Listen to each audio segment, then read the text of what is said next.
Min-jun went from hopeless loner to accidental zombie slayer, then got stuck babysitting the very girl who once humiliated him.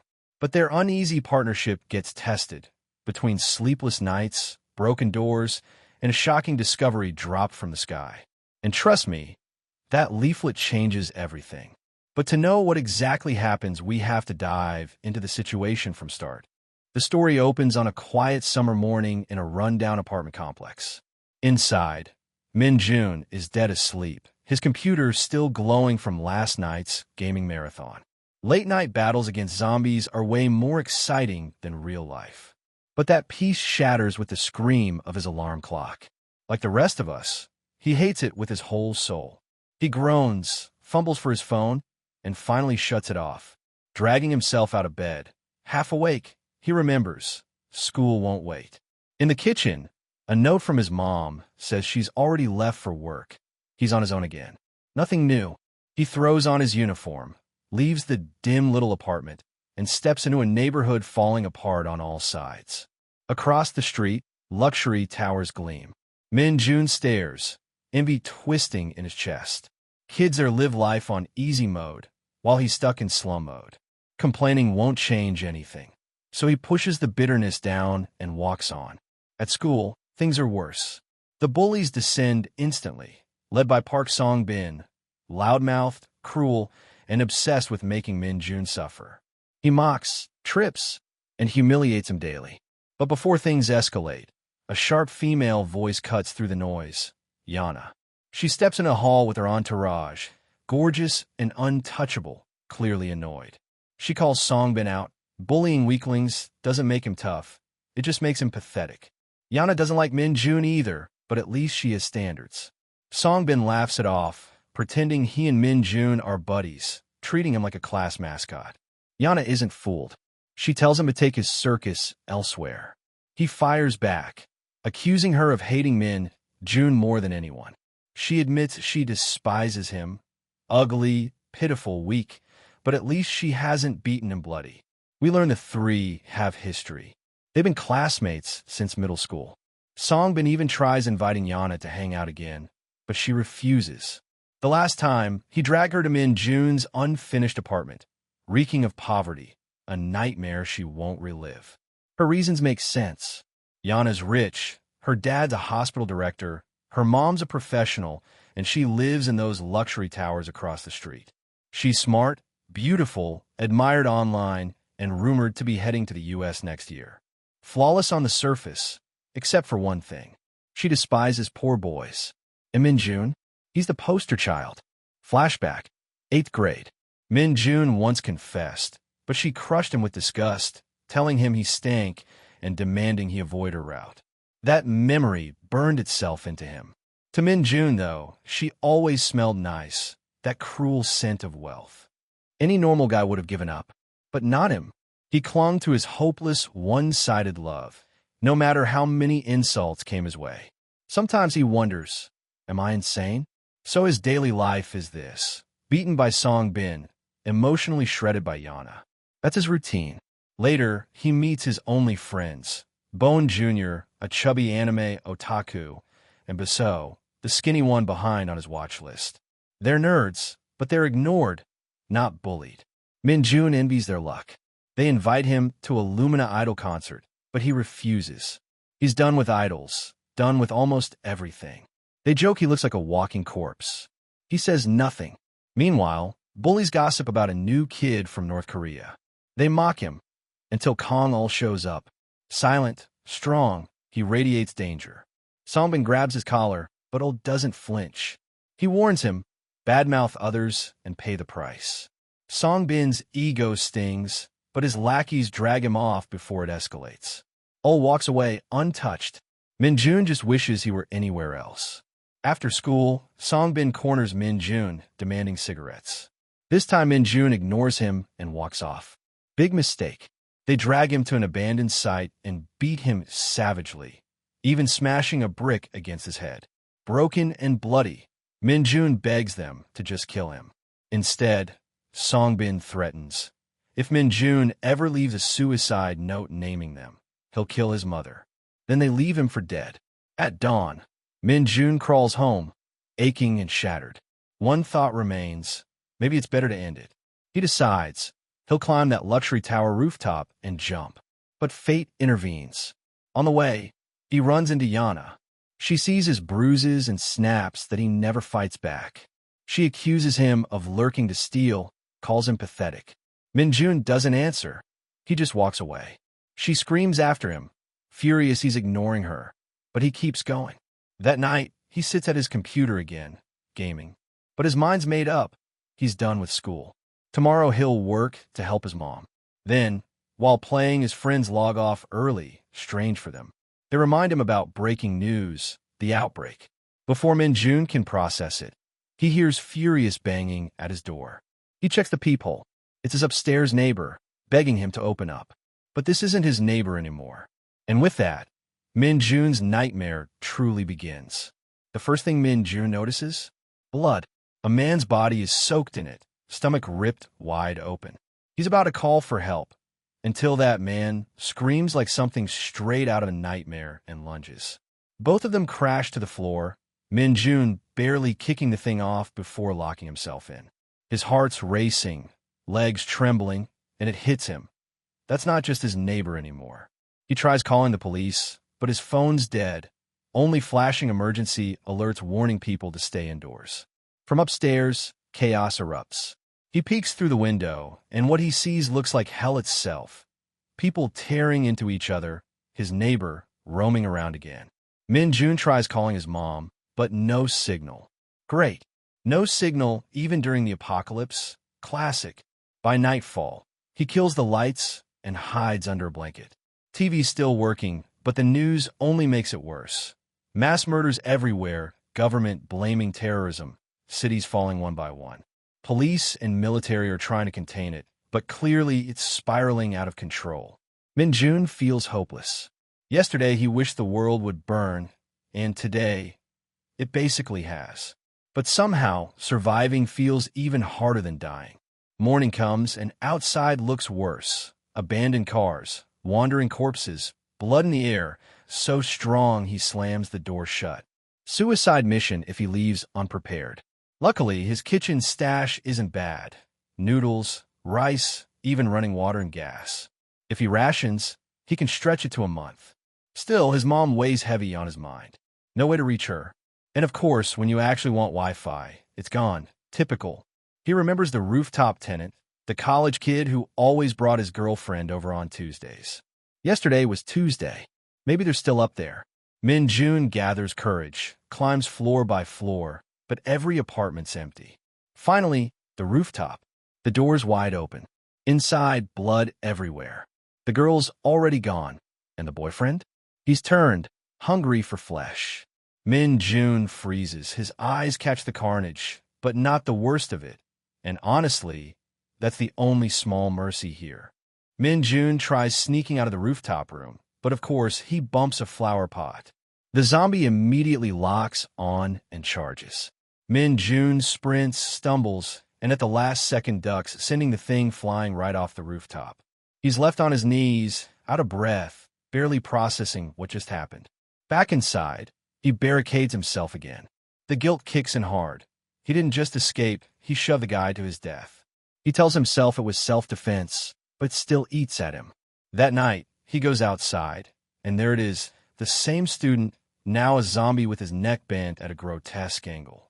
Min-jun feels relief he didn't kill him, but terror realizing the boy is completely gone. He shuts the door, whispering a mental sorry. Honestly, who knew guilt came with jump scares? By day 3, Min-jun is rationing food, cooking rice while the gas still works. He thinks long-term survival now. Rescue might not come fast enough. Part of him even considers leaving. Yesterday, he wanted to die. Now he's strangely confident after surviving twice already. And just as he steels himself, his phone rings. It's his mom. She's alive, at a shelter with the army. The call drops quickly, but it's enough hope. Then, messages pop in. His 2 otaku buddies are alive too. And somehow, they're still cracking jokes mid-apocalypse. Priorities, right? Zombies outside, memes inside. But there's one more person on his mind. Aina, the girl who humiliated him. He remembers the time she saw his filthy apartment and walked out with that disgusted look. That memory still stings, but he convinces himself she's fine. She's rich, pampered, probably evacuated already. Until suddenly, her voice calls from outside his window. Min-jun freezes. She's trying to stay quiet, but the noise pulls zombies toward her. She screams for him to open the door. He rushes, drags her inside, and locks it again.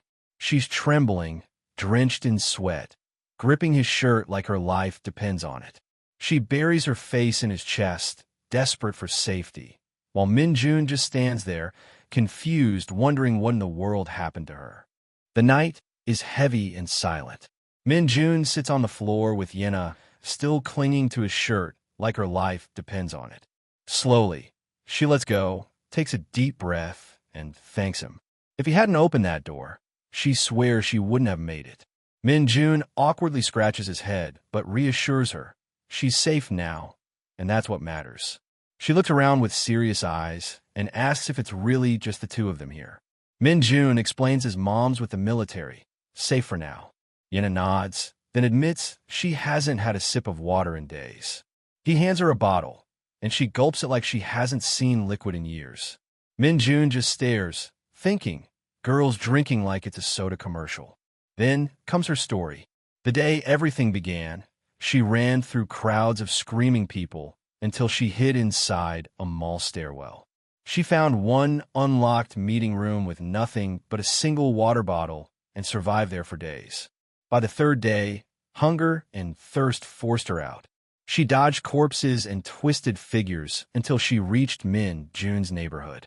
By sheer luck, she made it to his door. Min-jun is stunned by her survival, but Yin is too drained to care. Sweaty, exhausted, she asks if the water still runs. When he offers her to shower, she blushes and calls him crazy before kicking him. Yep, apocalypse or not, guys still take L's. After some back and forth, she heads to clean up, leaving Min-jun wondering how his lonely hideout turned into this. As she showers, he realizes the math has changed. His food supply meant for one now has to feed two. He remembers how she once ignored him at school, wouldn't even glance his way, and now she's in his house, using his shower. She comes out in lighter clothes, asks to borrow one of his shirts, and immediately complains about its musty smell. Min-jun just stares in embarrassment while she critiques his laundry game. Later, over a small meal, she insists they wait for rescue. But Min-jun confesses he had considered leaving the next day. Yena freaks out, calling him insane. She argues the streets are death traps. She barely survived getting here once and refuses to step outside again. Min-jun tries calming her, admitting maybe it's not time yet, but warns supplies won't last forever. Of course, he picks the worst dinner topic. What if we starve? The debate gets heated until he tries joking that dodging zombies could just be like playing tag. Yena isn't impressed. She says she's serious. He says he doesn't even care if he gets infected. That hits her hard. To her, survival still matters, but Min-jun feels he's got nothing left to lose. Still, they both admit, avoiding contact is key. Eventually, exhaustion takes over. Yena asks for blankets and tells him to sleep in the far corner, away from her. They bicker over who gets the good spot, like kids on a field trip, until Min-jun ends up lying near the door, surrounded by taped-up boxes. Resigned, he thinks at least he's not alone anymore, even if she talks too much. But just when the silence settles, Yena calls his name softly. She admits she's scared of being alone. For the first time, she invites him closer to share the same room. Min-jun lies there stunned, realizing this is the first real moment of trust between them in this terrifying new world. The single candle burns low in the dark, casting long shadows across the room. Yena's lying on the bed, but her eyes won't shut. Fear keeps her wired, her thoughts racing. She whispers Min-jun's name again, asking him to come in. She doesn't want to be alone. At first, he hesitates, but seeing how shaken she is, he gives in and sits against the wall. That small act of company finally lets her voice tremble with honesty. She misses her mother. Min-jun listens, admitting he can't sleep either. The noises outside, the constant growls from the buildings around them, they haunt him too. Hours drag by. Eventually, Yena drifts into a deep sleep, and the irony isn't lost on Min-jun. After all that panic about not being able to close her eyes, she's snoring away like nothing happened. Classic. Fear 1 second, dreamland the next.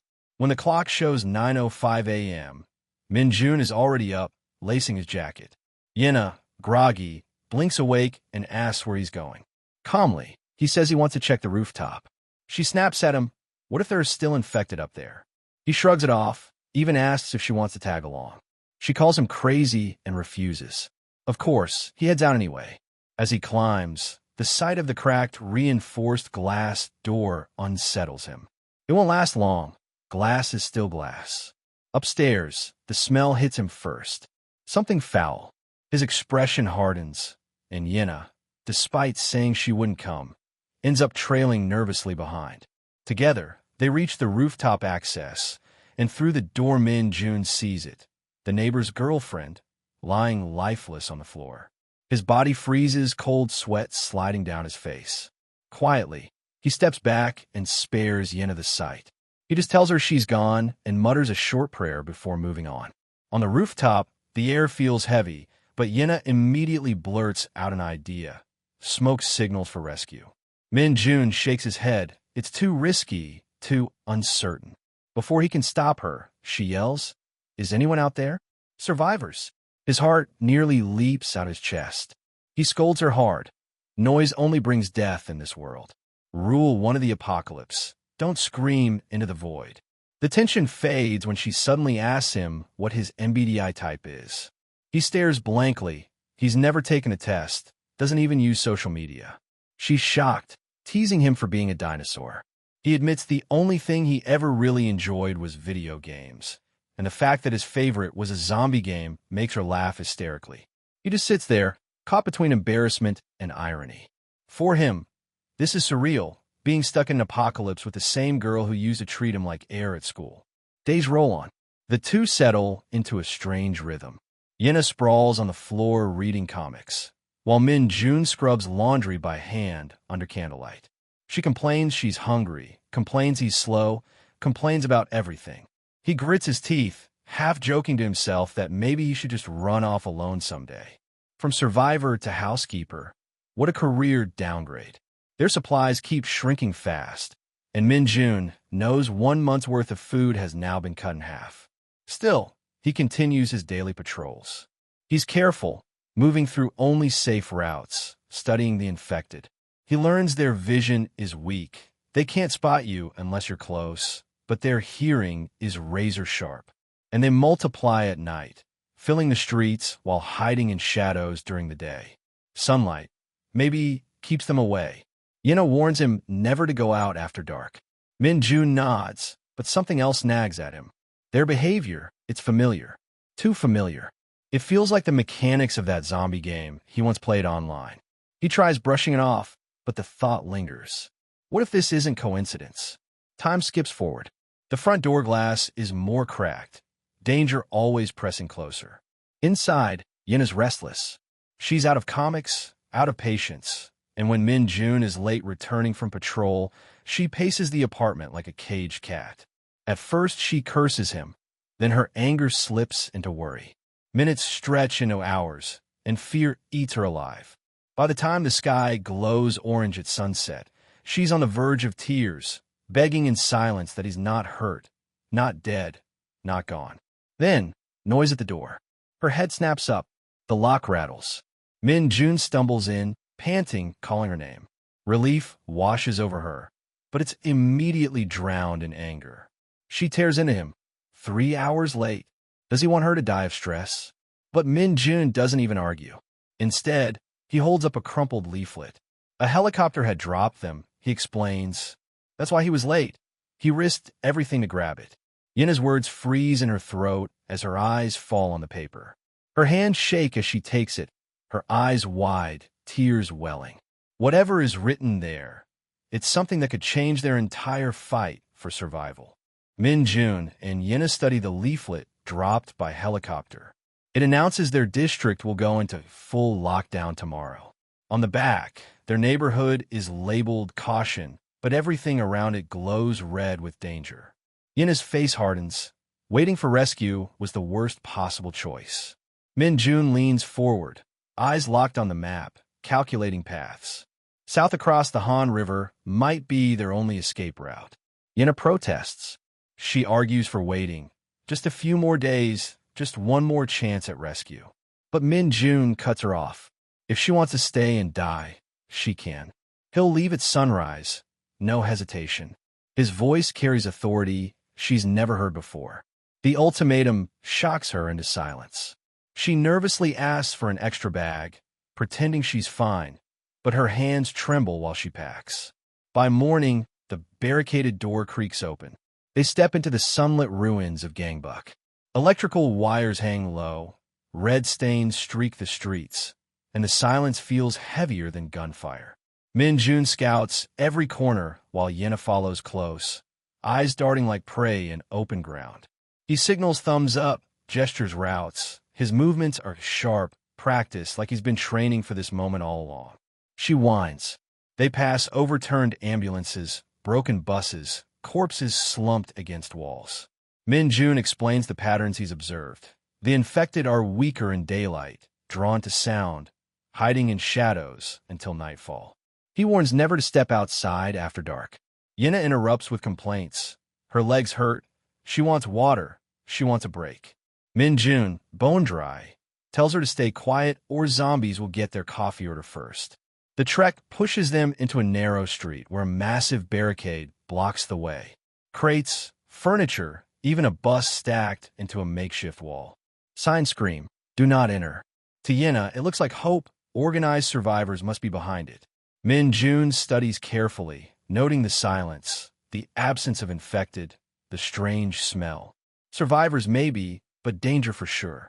He climbs up, muscles taut, asking her to wait. She fumes. His cold efficiency grates on her nerves. She calls him distant, stubborn. He ignores her, already scanning the other side. Tears well in her eyes. This feels like chapter 0 all over again when she left it behind. This time, she blurts out an apology. It's messy, emotional, maybe pointless. But then, her eyes widen in horror. She points behind him, voice breaking. A horde charges, blood-soaked and roaring. The street detonates in sound, guttural screams, pounding footsteps. Min-jun reacts instantly, grabbing Yena's wrist so tightly she winces. Together they sprint, weaving through obstacles. Debris, shattered glass, collapsing signs. It's pure chaos choreography.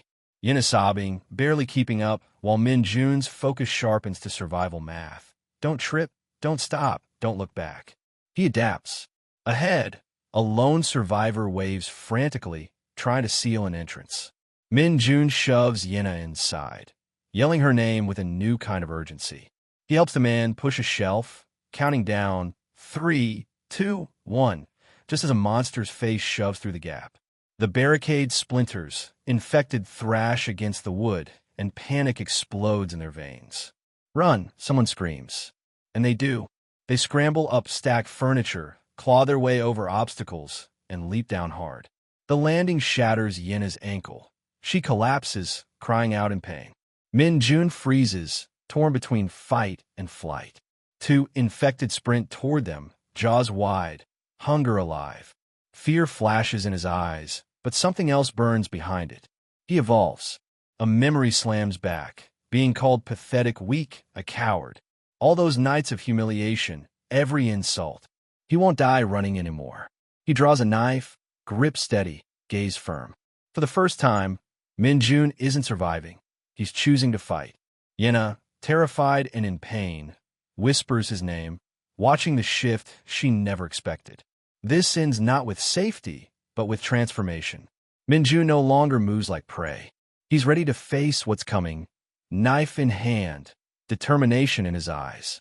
Yena, clutching her twisted ankle, sees him differently now. Maybe not the boy she once mocked, but the one keeping her alive in a city that wants them both dead. She clings. Fear still eats at her, but Min-jun's resolve gives the scene its anchor. He's not running anymore, and the audience feels it too. This is the pivot, cowardice burning off, replaced by the steel of someone who refuses to die a coward's death. And that's it for today's recap. If you're enjoying the chaos, drop a like, share your thoughts in the comments, and hit subscribe so you're ready for whatever happens next.